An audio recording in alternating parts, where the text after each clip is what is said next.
حضرت مسیح علیہ السلام نے اس مضمون کو بھی ایک جگہ اس طرح بیان فرمایا ہے، فرمایا کہ وہ دن کون سا دن ہے جو جمعہ اور عیدین سے بھی بہتر اور مبارک دن ہے؟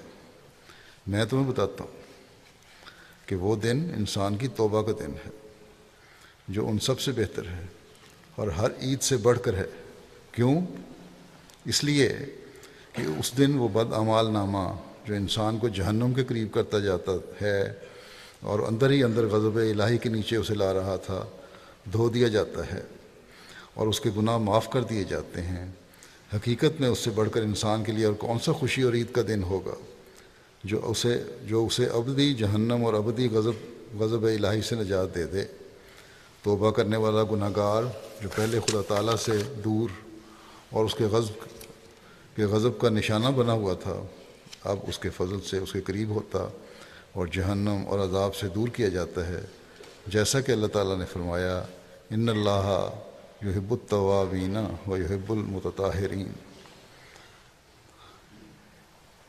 بے شک اللہ تعالیٰ توبہ قبول کرنے والوں کو دوست رکھتا ہے اور ان لوگوں سے جو پاکیزگی کے خواہاں ہیں پیار کرتا ہے۔ اس آیت سے نہ صرف یہی پایا جاتا ہے کہ اللہ تعالیٰ توبہ کرنے والوں کو اپنا محبوب بنا لیتا ہے، بلکہ یہ بھی معلوم ہوتا ہے کہ حقیقی توبہ کے ساتھ حقیقی پاکیزگی اور طہارت شرط ہے۔ حقیقی توبہ وہی ہے جس کے ساتھ حقیقی پاکیزگی بھی ہو۔ ارادہ انسان پکا کرے کہ میں نے آئندہ سے گناہ نہیں کرنا، بس یہ جب ہوگا، پاکیزگی اور طہارت ہوگی، تو تبھی توبہ بھی قبول ہوگی۔ فرمایا کہ ہر قسم کی نجاست اور گندگی سے الگ ہونا ضروری شرط ہے، ورنہ نری توبہ اور لفظ کے تکرار سے تو کچھ فائدہ نہیں ہے۔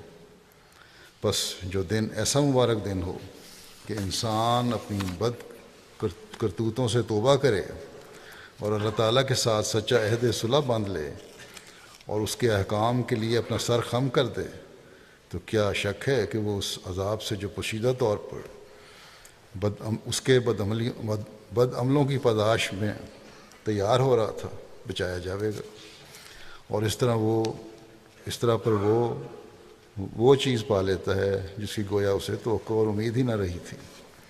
فرمایا کہ تم خود قیاس کر سکتے ہو کہ ایک شخص جب کسی چیز کے حاصل کرنے سے بالکل مایوس ہو گیا ہے اور نا امیدی اور یاس کی حالت میں وہ اپنے مقصود کو پا لے تو اسے کس قدر خوشی حاصل ہوگی۔ اس کا دل ایک تازہ زندگی پائے گا۔ یہی وجہ ہے کہ احادیث میں اس کا ذکر کیا گیا ہے